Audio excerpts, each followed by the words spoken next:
Hello, I'm Mariell Jessup, President of the American Heart Association, and I'm here today at the International Stroke Conference in San Diego. I'm very lucky to have two important people that are part of this stroke conference.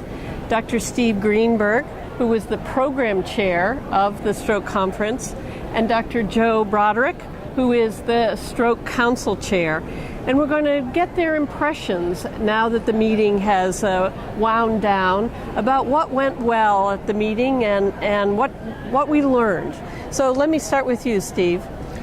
Well, first, we're excited just by the energy and by the numbers at the meeting. So we have near record attendance, and part of that is that San Diego is a beautiful place, and part of it is that the stroke community is just excited to come together. What really is the premier, say in all modesty, really the premier stroke conference.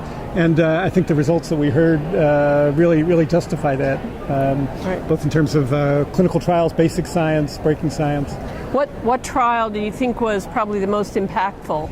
Well, we were disappointed and yet still gratified by the FastMag study. I mean, it was a truly groundbreaking study using a completely new paradigm for providing a neuroprotectant in the field with as little delay as really humanly possible, and to engage the EMS system to make that possible. And we're disappointed that this first try didn't yield a new neuroprotective treatment, but we think that it provides so much experience that can be used for future strong candidates for neuroprotection that can be given in similar fashions. And so I really believe and hope that this will be the beginning of many trials.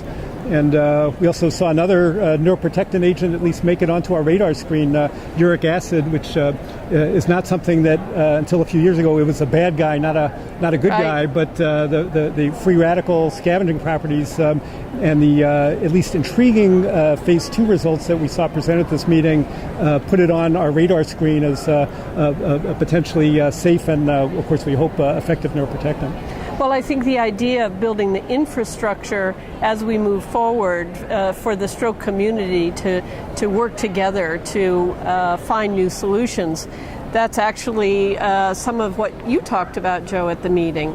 So we're also very excited to have something starting new and being announced at the meeting, which is the NIH StrokeNet, which is really going to be, I think, the way we move forward in stroke therapies, not just from the acute setting, as we talk about neuroprotection, but also prevention and recovery. And we're talking about 25 regional centers across the United States, over 200 hospitals so far, probably more to come.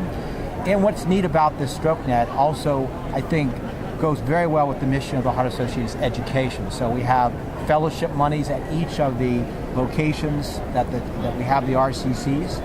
And that's really interesting because, Mark Fisher in his address, the Sherman Award, talked about the need for more people who are academic neurologists, academic emergency physicians, academic researchers who we need in order to move the field forward. And I really plea to say, let's raise some money, let's see how we can fund some of these people and their training for the Heart Association, and maybe even partnering with the StrokeNet, with the NINS to make this happen. So that was, I think, also something that was very exciting. That's great, and I think that both of you were very instrumental in making sure there was a lot to happen for our trainees and our young investigators. Do you want to talk a little bit about that, Steve? Gotcha. I mean, first, I can thank Joe publicly, as I have privately, for the American Stroke Association's generous support of junior investigator travel awards that we know have made a tangible difference in terms of allowing talented junior investigators to come here and present their science and begin to become part of the stroke community.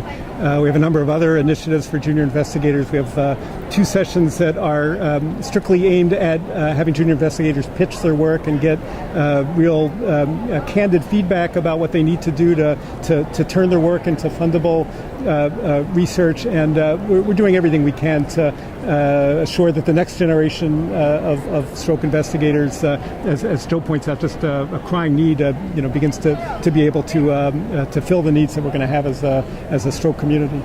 Well, let me put you both on the spot. So what was the biggest, most impactful message that you're going to take away from the meeting, Joe?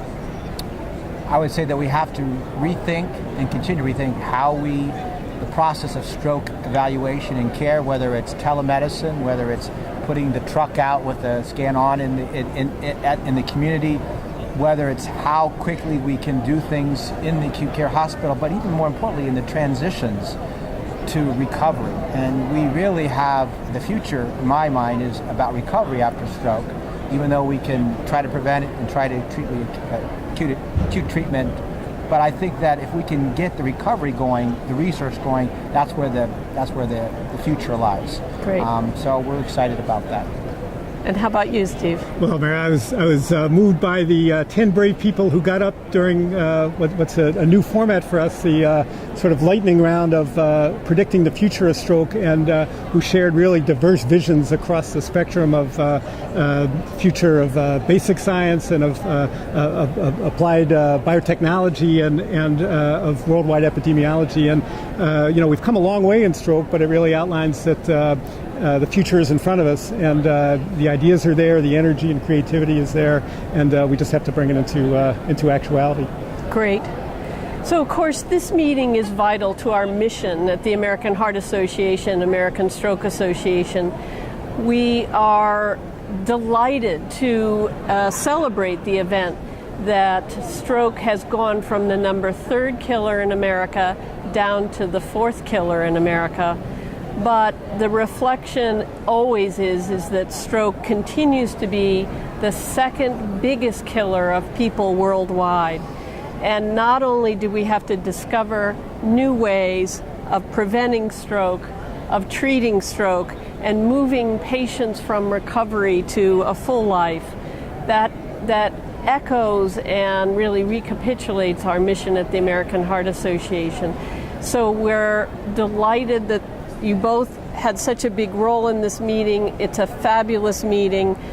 We had almost 5,000 people here, and we look forward to being here at the International Stroke Conference in Nashville, Tennessee next year in 2015. Thank you. Thanks. Thanks very much.